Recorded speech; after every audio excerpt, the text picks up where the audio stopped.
Hello and welcome to demo assignment of the course Programming Data Structures and Algorithms using Python. So the first question is, choose the correct implementation for the program to find sum of all the items in a list. Okay, we want to find sum of all the items in a list. There are four possible options code implementation that is given to you. Option A, B, C and D, and all these codes are nearly identical and having changes in only few places. Okay, but the correct option is option number D, which is given over here. And before looking into all the possible options and why each of one is wrong, let's try to understand why this one is right and how it performs. So first of all, we will do that. So here is an implementation of the code and we'll try to understand step by step how this particular code works. So the first is we have defined a procedure SUMList which takes items as an input, and we called it from print function with argument 1, 2 and -8. This is the list which is passed to the items list when we call it. And next line is sum numbers is equal to 0. We took a dummy variable named sum numbers which is initialized with 0. Now for x in items, we are looping through the items of a list and one by one, and we have taken x as indexing variable which takes the first element from the list, that is 1. Then we keep on adding the elements one by one. Okay, so sum numbers plus equals to 1 will do. It will add x to the number sum numbers. So here x1 added to sum numbers, that is 0 plus 1, sum numbers will be 1. Next the second x will be second element into the list, that is 2. So 2 is into x. Now again sum number plus equals to 1, so 2 plus 1, sum numbers will be, value will be 3. Then again -8, -5, and afterwards when we are done with fetching all the elements, iterating over all the elements, there is no more element to fetch, and hence for loop is terminated. On line number 5 we are returning the values into sum number to the callee function. The callee function is print function, so the return value is -5 which is returned to the print function, and hence print function will return -5 into the terminal, because -5 is basically sum of all the items in a list. Okay, so 1 plus 2 plus -8 is -5. So we have seen how this particular correct option works. Now let's try to understand what is the difference between all the four options and why the other three is wrong. So you can if we closely look at all the four options, you can see that in two of the options, in line number 2, sum numbers is initialized with 1, which is not the case with the correct options, because whenever we are accumulating a value in particular variable, we want it to be 0. Okay, we want to start from scratch, but this is not the case with option number A and C, and hence both of them will count the wrong sum. Now the only left option is option number B and D, and comparing option number B with D, you can see that in line number 4 up to line number 3 all of them is having the same code. On line number 4, in correct option we are adding x into sum numbers at each and every time, while in option number B we are subtracting it from sum numbers, which is wrong. Okay, we don't want to subtract each and every element from the sum numbers, we want to add it, because that is what is given into the question, to find sum of all the items into a list. So hence this option is also wrong. These two due to wrong initialization of the accumulating variable, and this is basically we are not accumulating, we are subtracting elements.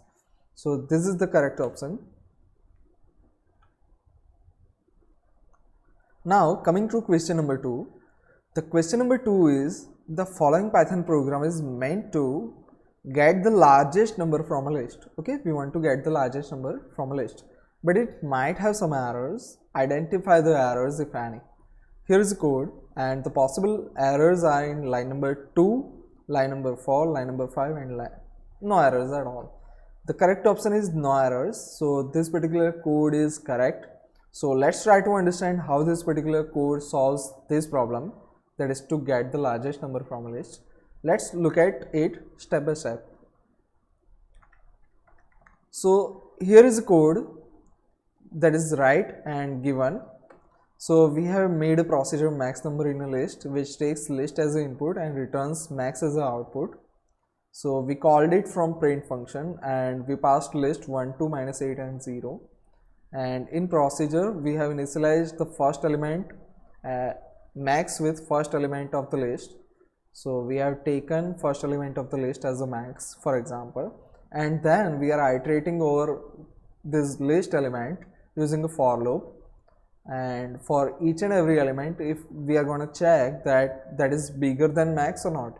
If we found an element that is bigger than max, then we store its value into max. For example, if a is greater than max, then update max with value of a. But in this case both are equal, so we are not going to do this update. So this will be false and we will again go to the next iteration of the for loop.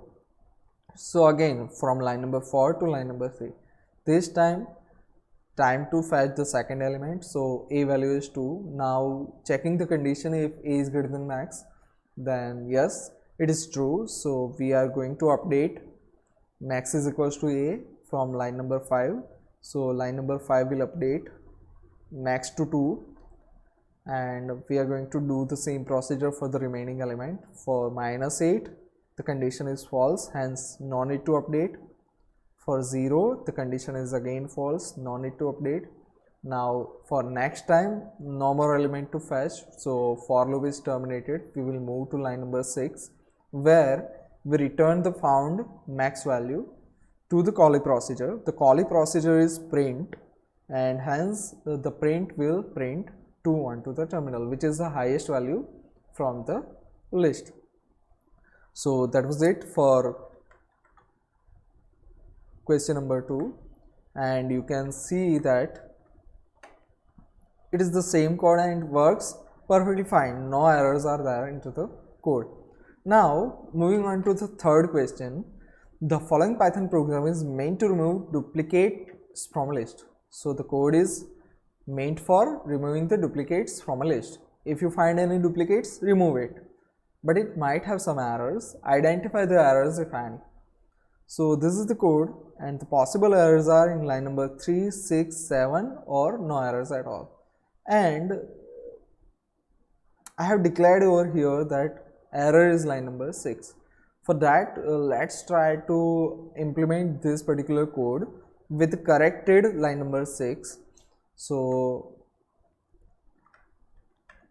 here is the code with corrected line number 6, and if you compare it both of them, in the given question line number 6 is if x in duplicate items, while the correct version could be if x not in duplicate items.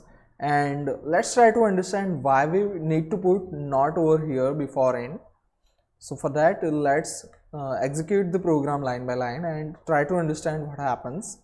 So we have taken a list A and initialize it with some list elements which are having duplicate entries as well. For example 10 and 10 is duplicated, 20 is duplicated. So A is a list which is initialized over here. Now duplicate items, that is dup items, is an empty set. Unique items is an empty list. Now we are iterating over the elements of the list for x in A, and then in there we check that if x is not in duplicate items, that is if x is not in duplicate items, then add it to duplicate item and unique item, both of them, okay, to the set and to the list also.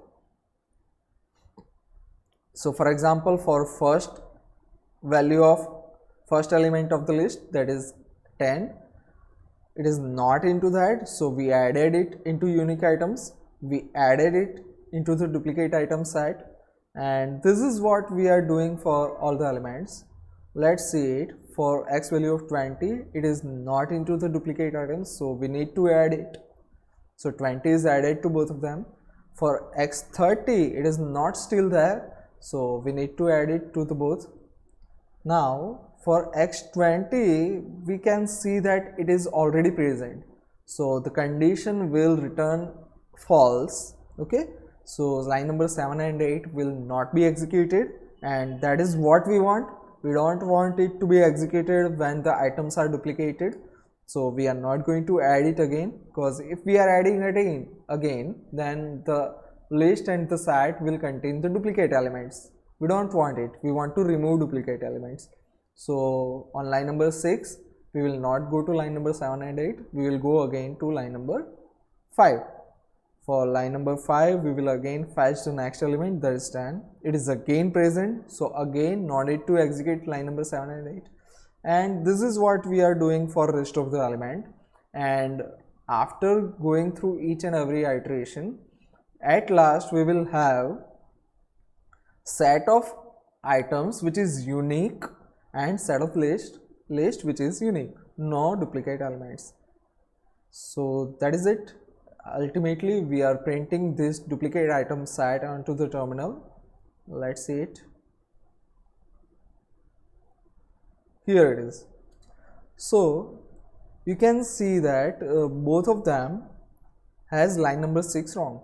We want to check if it is not present into duplicate item, then and only then add, but the option is given wrong. Line number 6 is given wrong, that we want to add it.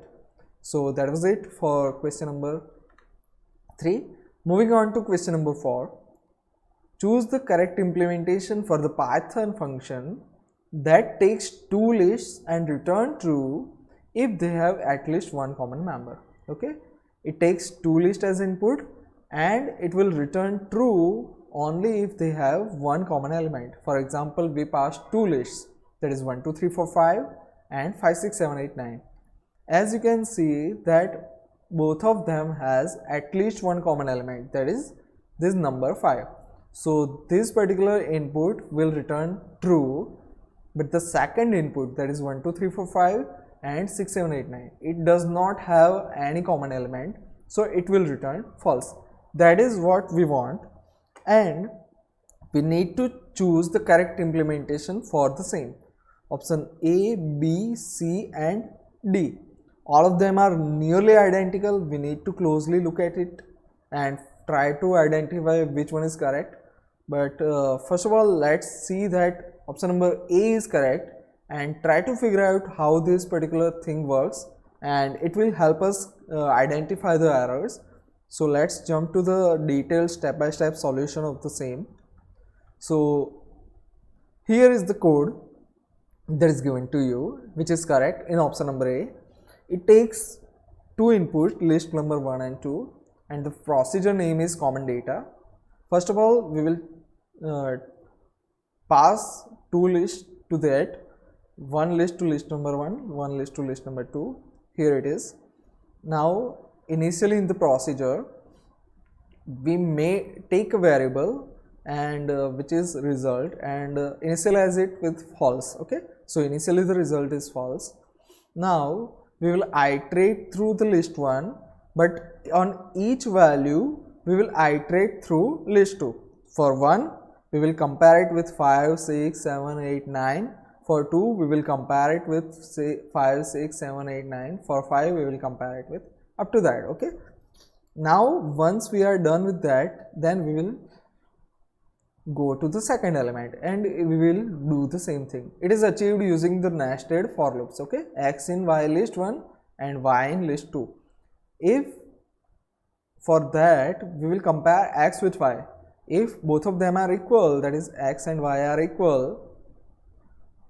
For example, here x is 1, y is 5. If they are equal, result is now made to true and we will return it to the callee function, that is true, print. But here you can see that both of them are not equal, so it will return false. No need to execute line number 6 and 7. Again for the second y and same x. Okay, x is 1 and y is updated to 6. Again we will compare. Again it is false, so again next y value, and we will keep on doing the same procedure till we find x5 and y5. Okay, let's jump to that, this particular thing. When x is 5, y is 5, if we check it, it is true. and hence we will execute line number 6 and 7. Line number 6 is result is true, so we will update the result values with true and we will return the result. Okay, no more need to check it. We don't want to check 5 6 5 7 5 8 because given is at least 1. Okay, if we found 1 we will exit. So that is it, return value is true and it will be printed onto the terminal. And for this particular thing you can go to the line step by step and it will return false because it will not find any of the possible matchings. So you have seen now. Let's jump back to the question and try to figure out what is wrong with the other options. This is the correct. Now try to compare it with the immediate next option, that is option number B. First, second and third line is okay. In fourth line it is still okay. In fifth line there is a change. If x is equals to y, then we want to make it true. Okay, if x is equals to y, then we want to make it true that we found a common element. But here what we have done, we have checked that if x is not equal to y, then make the result true, which is wrong. So option B is discarded. The same thing is also happening in option number D. So option B and D, both of them are wrong just because of this condition. In option number C, up to line number 5 they both are same, but in line number 6 we make result as false when we find a match, which is not we want to do. We want to make it to true if we find a match. So option number C is also wrong. The correct option is only option number A. So that is it for question number 4. Now the fifth question is write a Python program to get the difference between two lists. Okay, nearly opposite to the what we did in the last question. In last question we tried to find that if they contain at least one common element, then return true. In the next question we want to find out differences, that is here and here we have few elements, subtract the common elements and give the difference. The difference is 1 2 3 4 and 6 7 8 9. That is what we want to achieve. So one of the possible options could be, or implementation could be, the one given onto the screen, where we take two lists, list number 1 and list number 2. For example, we took list number 1 as 1 3 5 7 9, list number 2 is 1 2 4 6 7 8 9. It has some common elements and some different element. We have taken that particular example. Now the next step is find the difference between list 1 and list 2, that is list 1 minus list 2, but we will not directly subtract it. We turn it to set of list 1 minus set of list 2 and again convert it back to the list. And we will do again the same thing for list 2 and list 1, that is difference between list 2 minus list 1. And once we found differences both the ways, then we will add them up. Okay, difference of list 1 and list 2 and difference of list 2 and list 1, and which is stored into total difference, and ultimately we will print total difference. You can see it step by step. List 1, list 2, difference of list 1 and list 2, difference of list 2 minus list 1, and the third is total difference, and this is what we want to print. So here it is on the terminal. So that was the one of the possible solution. You may come up with another possible solution also. So that was it for this particular demo assignment. For further digging into it, you can just go through this link. It has Python illustrations which will help you out to clear your doubts. So thank you everyone.